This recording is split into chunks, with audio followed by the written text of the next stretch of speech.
அதிகாரம் 24. பின்பு அவர் மோசேயை நோக்கி, நீயும் ஆரோனும் நாதாபும் அபியூவும் இஸ்ரவேலின் மூப்பரில் 70 பேரும் கர்த்தரிடத்தில் ஏறி வந்து தூரத்திலிருந்து பணிந்து கொள்ளுங்கள். மோசே மாத்திரம் கர்த்தரிடத்தில் சமீபித்து வரலாம், அவர்கள் சமீபித்து வரலாகாது. ஜனங்கள் அவனோடே கூட ஏறி வரவேண்டாம் என்றார். மோசே வந்து கர்த்தருடைய வார்த்தைகள் யாவையும் நியாயங்கள் யாவையும் ஜனங்களுக்கு அறிவித்தான். அப்பொழுது ஜனங்கள் எல்லாரும் ஏக சத்தமாய் கர்த்தர் அருளின எல்லா வார்த்தைகளின்படியும் செய்வோம் என்று பிரதியுத்தரம் சொன்னார்கள். மோசே கர்த்தருடைய வார்த்தைகளை எல்லாம் எழுதி வைத்து அதிகாலமே எழுந்து மலையின் அடியில் ஒரு பலிபீடத்தை கட்டி இஸ்ரவேலுடைய 12 கோத்திரங்களுடைய இலக்கத்தின்படியே 12 தூண்களை நிறுத்தினான். இஸ்ரவேல் புத்திரரின் வாலிபரை அனுப்பினான். அவர்கள் சர்வாங்க தகன பலிகளை செலுத்தி கர்த்தருக்கு சமாதான பலிகளாக காளைகளை பலியிட்டார்கள். அப்பொழுது மோசே அந்த இரத்தத்தில் பாதி எடுத்து பாத்திரங்களில் வார்த்து பாதி இரத்தத்தை பலிபீடத்தின் மேல் தெளித்து உடன்படிக்கையின் புஸ்தகத்தை எடுத்து ஜனங்களின் காது கேட்க வாசித்தான். அவர்கள் கர்த்தர் சொன்னபடியெல்லாம் செய்து கீழ்ப்படிந்து நடப்போம் என்றார்கள்.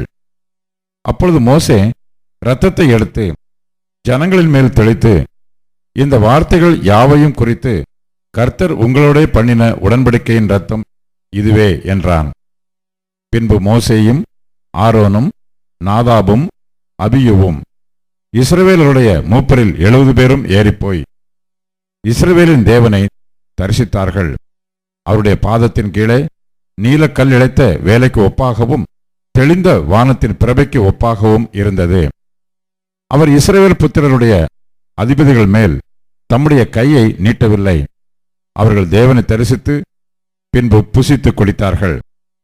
அப்பொழுது கர்த்தர் மோசேயை நோக்கி, நீ மலையின் மேல் என்னிடத்திற்கு ஏறி வந்து அங்கே இரு. நான் உனக்கு கற்பலகைகளையும் நீ அவர்களுக்கு உபதேசிப்பதற்கு நான் எழுதின நியாய பிரமாணத்தையும் கற்பனைகளையும் கொடுப்பேன் என்றார்.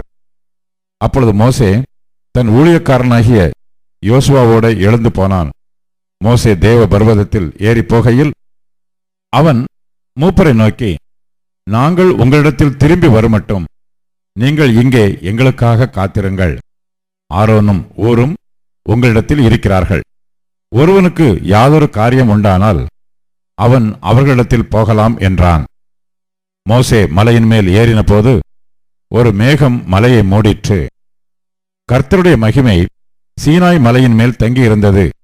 மேகம் 6 நாள் அதை மூடியிருந்தது. 7ஆம் நாளில் அவர் மேகத்தின் நடுவிலிருந்து மோசேயை கூப்பிட்டார். மலையின் கொடுமுடியிலே கர்த்தருடைய மகிமையின் காட்சி இஸ்ரவேல் புத்திரருடைய கண்களுக்கு பட்சிக்கிற அக்கினியைப் போல் இருந்தது. மோசே மேகத்தின் நடுவிலே பிரவேசித்து மலையின் மேல் ஏறி இரவும் பகலும் 40 நாள் மலையில் இருந்தான்.